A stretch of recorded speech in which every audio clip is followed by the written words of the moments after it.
ഈ ഡയബറ്റിക്കും കൊളസ്ട്രോളൊക്കെ തന്നെ പലവിധ അസുഖങ്ങളുടെ ലക്ഷണങ്ങളാണ്.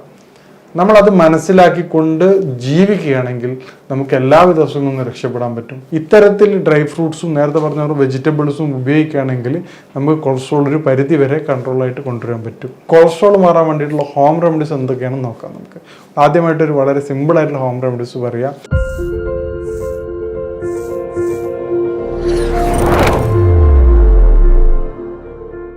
ഞാൻ ഡോക്ടർ മോഹ്സിൻ. ഇന്ന് നമ്മൾ ചർച്ച ചെയ്യാൻ പോകുന്ന ടോപ്പിക് കൊളസ്ട്രോൾ എന്ന അസുഖത്തെക്കുറിച്ചാണ്. ഇത് വളരെ സുപരിചിതമായ ഒരു ടേമാണ് കൊളസ്ട്രോൾ എന്നത്.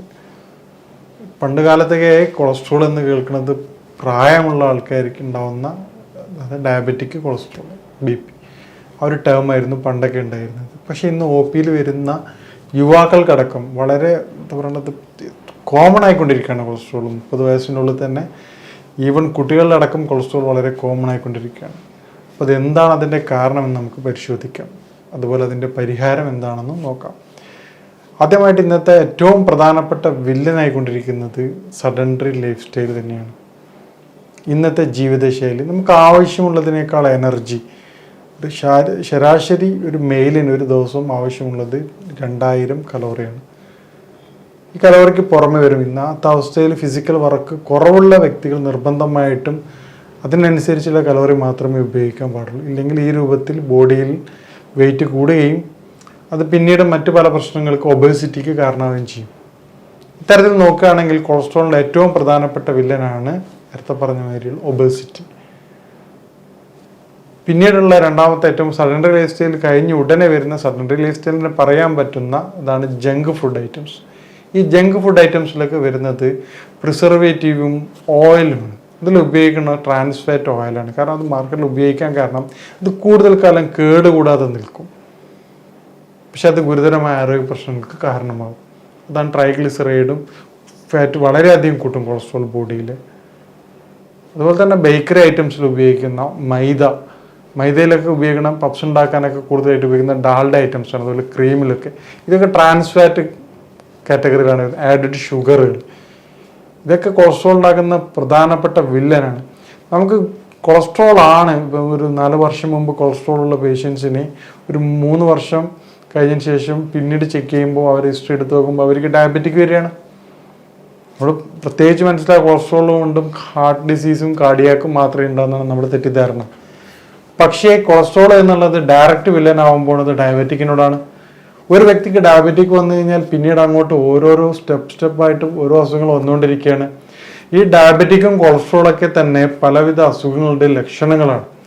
നമ്മളത് മനസ്സിലാക്കിക്കൊണ്ട് ജീവിക്കുകയാണെങ്കിൽ നമുക്ക് എല്ലാവിധ അസുഖങ്ങളിൽ നിന്ന് രക്ഷപ്പെടാൻ പറ്റും. മറിച്ച് ഓരോരോ അസുഖത്തെക്കുറിച്ച് ട്രീറ്റ് ചെയ്യുകയാണെങ്കിൽ അതിൻ്റെ സ്റ്റെപ്പ് ബൈ സ്റ്റെപ്പായിട്ട് ബുദ്ധിമുട്ടുകളും പ്രയാസങ്ങളും ഓരോരോ ഡിസീസിനും ട്രീറ്റ് ചെയ്യേണ്ട അവസ്ഥയിലേക്ക് വരും.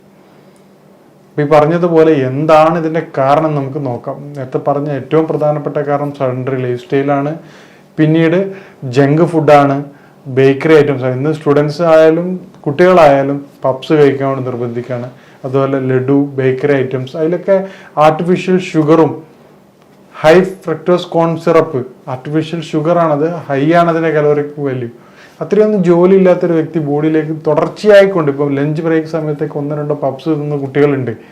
അപ്പോൾ അവർ ഒബേഴ്സായി വരികയാണ്. ഇപ്പോൾ ഫീമെയിലാണെങ്കിൽ അവർക്ക് PCOD ഉണ്ടാവുകയാണ്. പേഷ്യൻസ് കൊണ്ടുവരികയാണ് മക്കളെ, ഡോക്ടർ പീരീഡ്സിന് ബുദ്ധിമുട്ടുണ്ട്, ഹോർമോൺ ചേഞ്ചസ് വരികയാണ്. അവർ ഹിസ്റ്ററി എടുത്ത് നോക്കുമ്പോൾ പാരൻസ് പൈസ കൊടുക്കുകയാണ് ലഞ്ചിൻ്റെ സമയത്ത് എന്ത് കഴിക്കാൻ, ഈ പറഞ്ഞ ബേക്കറി ഐറ്റംസ്. അവർ നേരെ പോയിട്ട് ബേക്കറി ഐറ്റംസ് കഴിക്കും. ബർഗർ ആണെങ്കിൽ ബർഗറിൽ ഉപയോഗിക്കുന്ന ഈസ്റ്റ്, എല്ലാവിധ പ്രശ്നങ്ങളും ഈ പറഞ്ഞ പ്രിസർവേറ്റീവായിട്ട് ഉപയോഗിക്കുന്ന നേരെ ഇതിനാണ് കോസ് ആവുന്നത്. ഇപ്പോൾ ട്രാൻസ് ഫാറ്റ് കണ്ടിട്ടുള്ള ഫുഡ് ഐറ്റംസ് കഴിക്കുമ്പോൾ പെട്ടെന്ന് തന്നെ കൊളസ്ട്രോൾ ഉണ്ടായും. അത് മറ്റു പലവിധ ആരോഗ്യ പ്രശ്നങ്ങൾക്ക് യൂറിക് ആസിഡിന് പോലും കാരണമാവാറുണ്ട്. ഇനി നോർമലായിട്ട് ചില തെറ്റിദ്ധാരണ ഉണ്ട്. പേഷ്യൻസ് ഒന്ന് പറയും, ഡോക്ടർ എനിക്കിപ്പോൾ കൊളസ്ട്രോൾ വന്നിട്ടുണ്ട്, അതുകൊണ്ട് ഞാൻ ഇനിയിപ്പം ഇറച്ചിയും മീനും മുട്ടയൊന്നും കഴിക്കാറില്ല എന്ന് പറയും. ഇത് തെറ്റായ ധാരണയാണ്. എന്താണ് കൊളസ്ട്രോൾ നമ്മൾ മനസ്സിലാക്കേണ്ടതുണ്ട്. കൊളസ്ട്രോൾ എന്ന് പറഞ്ഞാൽ കേവലം ഇറച്ചിയുടെയും മീനിൻ്റെയും നേരിട്ടുള്ള ഇറച്ചി മത്സ്യത്തിൻ്റെ പേരല്ല കൊളസ്ട്രോൾ. നിങ്ങൾ വെജിറ്റേറിയൻ ആണെങ്കിൽ പോലും നിങ്ങൾ കോളിഫ്ലവർ ഫ്രൈ ചെയ്താണ് കഴിക്കുന്നതെങ്കിൽ അത് കൊളസ്ട്രോളായി മാറുകയാണ്.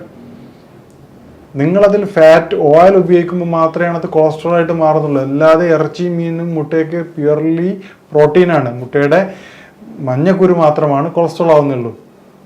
അപ്പോൾ ഈ പറഞ്ഞ രൂപത്തിൽ തെറ്റിദ്ധാര രൂപത്തിൽ ഈ പറഞ്ഞ ഇറച്ചി ഫ്രൈ ആക്കാതെ ഓയിൽ ഉപയോഗിക്കാതെ നിങ്ങൾ കറി വെച്ച് നിർബന്ധമായിട്ട് നിങ്ങൾ കഴിക്കേണ്ടതാണ്. സ്വാഭാവികം കുറച്ച് കഴിയുമ്പോൾ അവരുടെ ബോഡി വെയിറ്റ് കുറയും. എന്താണ് കാരണം കഴിയുമ്പോൾ അവർ പറയുക കൊളസ്ട്രോളാന്ന് പറഞ്ഞതിന് ശേഷം വീട്ടുകാർ ഇറച്ചിയും തരാറില്ല, ഫുൾ അത്രയും കൺട്രോൾഡ് ആണ്, വീട്ടുകാരുടെ സ്നേഹം കൊണ്ടാണ്. പക്ഷേ ഇത് തെറ്റായ രൂപമാണ്. നിങ്ങൾ ഇറച്ചി മീനും അവർക്ക് കറി വെച്ച് കൊടുത്തോ, ഫ്രൈ ആക്കുന്നതിന് പകരം പൊരിക്കുന്നതിന് പകരം ഡയറക്റ്റ് കറി വെച്ച് കൊടുത്തോ, അത് അവരുടെ ശരീരത്തിന് അത്യാവശ്യമാണ്, പ്രായമുള്ള വ്യക്തികൾക്കൊക്കെ. അപ്പോൾ ഇത്തരത്തിൽ നമ്മൾ കറക്റ്റ് കൺട്രോൾ ചെയ്ത് പോവുകയാണെങ്കിൽ വളരെ എളുപ്പം നമുക്ക് കൊളസ്ട്രോൾ കൺട്രോൾ ചെയ്യാൻ പറ്റും. ഇപ്പോൾ കൊളസ്ട്രോൾ കണ്ടു ചെയ്യാനും നേരത്തെ പറഞ്ഞ പോലെ സഡൻഡറി ലൈഫ് സ്റ്റൈൽ മാറ്റുകയാണെങ്കിൽ ദിവസത്തിൽ ഒരു അരമണിക്കൂറെങ്കിലും നമ്മൾ സൈക്ലിങ്ങോ മറ്റു പല വിധത്തിലുള്ള എയറോബിക് എക്സസൈസ് ചെയ്യുകയാണെങ്കിൽ, ഹാർട്ട് റേറ്റ് കൂടുന്ന തരത്തിലുള്ള എക്സസൈസ് ചെയ്യുകയാണെങ്കിൽ കൊളസ്ട്രോൾ നമുക്ക് ഒരു മെഡിസിൻ ഇല്ലാതെ തന്നെ കൺട്രോൾ ചെയ്യാൻ പറ്റും. കൊളസ്ട്രോൾ കുറക്കാൻ സഹായിക്കുന്ന ചില ഭക്ഷണ പദാർത്ഥങ്ങൾ നിർബന്ധമായിട്ടും കൊളസ്ട്രോൾ വന്ന വ്യക്തികൾ അവരുടെ ജീവിതത്തിൽ ഉൾപ്പെടുത്തേണ്ടതാണ്. അതിൽ ഏറ്റവും പ്രധാനമാണ് വെളുത്തുള്ളി. അത് അവരുടെ ഭക്ഷണ പദാർത്ഥം നിർബന്ധമായി ഉൾപ്പെടുത്തേണ്ടതാണ്. കൊളസ്ട്രോൾ വന്ന വ്യക്തി ഒരു ദിവസത്തിൽ ഒരു നേരമെങ്കിലും നിർബന്ധമായിട്ടും ലീഫ് ഐറ്റംസ് ഉള്ള വെജിറ്റബിൾസ് കഴിക്കേണ്ടതാണ്. സലാഡ് ഉച്ചക്കത്തെ ഭക്ഷണത്തിലും ഉൾപ്പെടുത്തേണ്ടതാണ്. പിന്നെ ഡെയിലി ഒരു 5 ആൽമണ്ട്, അതായത് 5 ബദാം രാവിലെയും 5 ബദാം രാത്രിയും കഴിക്കേണ്ടതാണ്. അതുപോലെ തന്നെ വാൾനട്ട് 2 വാൾനട്ട് രാവിലെയും രാത്രിയും കഴിക്കുക. ഒരു നേരം വാൾനട്ട് കഴിക്കും, ഒരു നേരം ബദാം കഴിക്കുകയും ചെയ്യുന്നതോടെ വാൾനട്ടിൽ ഒമേഗയും അതുപോലെ തന്നെ ഹൈ റിച്ച് ആൻറ്റി ഓക്സിഡൻ്റ് ഉള്ളത് കാരണം തന്നെ കൊളസ്ട്രോൾ ലെവൽ വളരെ പെട്ടെന്ന് കുറയുന്നുണ്ട്. ഒരു 1 മന്ത് തുടർച്ചയായിട്ട് 3 വാൾനട്ട് കഴിക്കുന്ന വ്യക്തികളിൽ കൊളസ്ട്രോൾ ലെവൽ ട്രൈഗ്ലിസറൈഡ് വളരെയധികം കുറഞ്ഞതായിട്ട് പഠനങ്ങൾ സൂചിപ്പിക്കുന്നുണ്ട്. വേറെ പ്രധാനപ്പെട്ട കാരണം അരിഭക്ഷണം എങ്ങനെ കൊളസ്ട്രോൾ കൂട്ടുന്നുള്ളതാണ്. ഓയിലി ഐറ്റംസ് ഒക്കെ ആൾക്കാർ ഒഴിവാക്കും, വീണ്ടും അരി നന്നായിട്ട് കഴിക്കും. അരി കൂടുതലായിട്ട് ഇഷ്ടമുള്ള ഒരു വ്യക്തികൾ ബോഡി ഇത് ഗ്ലൂക്കോസിനെ സ്റ്റോർ ചെയ്ത് മാറ്റുന്നത് ട്രൈഗ്ലിസറൈഡ് ആയിട്ടാണ്. അറിയാത്തൊരു കാര്യമാണ്. അത് കൂടുതൽ പ്രശ്നങ്ങളിലേക്ക് മാറും. പേഷ്യൻസ് പറയും ഡോക്ടർ ഞാൻ അരി എണ്ണയുടെ ഒന്നും ഉപയോഗിക്കുന്നില്ല, പക്ഷെ എനിക്ക് കൊളസ്ട്രോൾ ഇങ്ങനെ ട്രൈഗ്ലിസറൈഡ് ഇങ്ങനെ കൂടിക്കൊണ്ടിരിക്കുകയാണ്. ഇതിൻ്റെ യഥാർത്ഥ വില്ലൻ അരിഭക്ഷണമാണ്. അരിഭക്ഷണം പൂർണ്ണമായിട്ടും വർജിക്കണം എന്നല്ല പറഞ്ഞു വരുന്നത്. രാത്രി അരിഭക്ഷണം അല്ലാതിരിക്കുക. ഒരു നേരം കഴിക്കുമ്പോൾ അരിഭക്ഷണം നല്ല ഏറ്റവും പ്രധാനപ്പെട്ട വൈറ്റ് റൈസാണ് ഏറ്റവും വില്ലൻ. അരിഭക്ഷണത്തിൽ എല്ലാ അരിഭക്ഷണവും വൈറ്റ് റൈസ്. നിങ്ങളുടെ നാടുകളിൽ തവിടോട് കൂടിയിട്ടുള്ള റെഡ് കളറുള്ള അരി നിങ്ങൾക്ക് കിട്ടുകയാണെങ്കിൽ ധൈര്യമായിട്ട് നിങ്ങൾ ഉപയോഗിച്ചോ. തവിടോട് കൂടിയിട്ടുള്ള അരി, മാർക്കറ്റിലുള്ള തവിടോട് കൂടി അരി നിങ്ങൾ ഉപയോഗിക്കരുത്. കാരണം അതിൽ കൃത്യമായിട്ട് കളർ ചേർത്തിട്ടാണ് പ്രശ്നം വരുന്നത്. അത് ഇതിനേക്കാൾ കോംപ്ലിക്കേഷൻസ് ഉണ്ടാക്കും. നിങ്ങൾക്ക് ഡയറക്റ്റ് ആയിട്ട് ഈ പറഞ്ഞ തവിടോടുകൂടി മില്ലിൽ നിന്നും അരി കിട്ടുകയാണെങ്കിൽ ഏറ്റവും പെർഫെക്റ്റ് ആണ്. നിങ്ങൾക്ക് പറഞ്ഞ ട്രൈഗ്ലിസറൈഡുകളും ഇത് മാത്രമല്ല ഡയബറ്റിക് ഇല്ലാതിരിക്കും, ഫൈബർ കണ്ടന്റ് കൂടുതലാണ്, ഒരുപാട് ബെനിഫിറ്റ് ആ ഒരു ടൈപ്പ് ഓഫ് റൈസ് കൊണ്ടുണ്ട്, അരികളിലുണ്ട്. അതുകൊണ്ടാണ് പണ്ട് കാലത്ത് ഇത്രയും പ്രശ്നങ്ങളും പ്രയാസങ്ങളും ഇല്ലാതിരുന്നത്. അത് മാറി പോളിഷ്ഡ് അരി വന്നതോടുകൂടിയാണ് ഈ പറഞ്ഞ ഡയബറ്റിക്കും കൊളസ്ട്രോളും ഒക്കെ എത്തിച്ചേരുന്നത്. ഒരു വ്യക്തിക്ക് വേണ്ട കലോറിക് വാല്യൂ തീരുമാനിക്കുകയും അതിന് ശേഷം അവരുടെ ജീവിതം അനുസരിച്ച് ക്രമപ്പെടുത്തുകയാണ് ആദ്യം വേണ്ടത്. ഇത്തരത്തിൽ ഡ്രൈ ഫ്രൂട്ട്സും നേരത്തെ പറഞ്ഞ വെജിറ്റബിൾസും ഉപയോഗിക്കുകയാണെങ്കിൽ നമുക്ക് കൊളസ്ട്രോൾ ഒരു പരിധി വരെ കൺട്രോളായിട്ട് കൊണ്ടുവരാൻ പറ്റും. ഇനി കൊളസ്ട്രോൾ ഉള്ള വ്യക്തികളുടെ ഡെയിലി രാത്രി ഉറങ്ങാൻ നേരത്ത് കക്കരി കഴിക്കുകയാണെങ്കിൽ അത് നല്ലതാണ്. ഇനിയിപ്പോൾ കൊളസ്ട്രോളിനായിട്ടുള്ള യുനാനി ട്രീറ്റ്മെൻറ്റ് എന്താണെന്ന് നമുക്ക് പരിശോധിക്കാം. യുനാനി വൈദ്യശാസ്ത്രം അനുസരിച്ച് കൊളസ്ട്രോൾ നേരത്തെ പറഞ്ഞ ലിവറിൻ്റെ ചൂട് കൂടുതൽ കൊണ്ടുണ്ടാകുന്ന പ്രശ്നമായിട്ടാണ് കൺസിഡർ ചെയ്യുന്നത്. ബ്ലഡിനെ ആ ചൂട് കുറക്കുന്നതോടുകൂടി അല്ലെങ്കിൽ ബ്ലഡ് ക്ലിയർ ചെയ്തും ലിവറിൻ്റെ ഫംഗ്ഷൻ ബൂസ്റ്റ് ചെയ്യുന്നതോടുകൂടി തന്നെ നമുക്ക് നേരത്തെ പറഞ്ഞ പോലെ മെറ്റബോളിക് ആക്ടിവിറ്റീസ് കൂട്ടുകയും ചെയ്യുന്നതോടെ തന്നെ കൊളസ്ട്രോൾ കുറയുന്നതായിട്ട് കണ്ടുവരുന്നുണ്ട്. നേരത്തെ പറഞ്ഞ ബദാമിൻ്റെ ഓയിലാണ് പ്രധാനപ്പെട്ട ഒരു മെഡിസിൻ ഉള്ളത്. പിന്നെ വെളുത്തുള്ളിയുടെ കണ്ടന്റുള്ള വേറൊരു മെഡിസിൻ ഉണ്ട്. പ്യുവർലി നാച്ചുറൽ മെഡിസിനാണ് യുനാനി സിസ്റ്റം. അതുപോലെ അതിൻ്റെ മെഡിസിൻ കണ്ടന്റും നാച്ചുറലാണ്.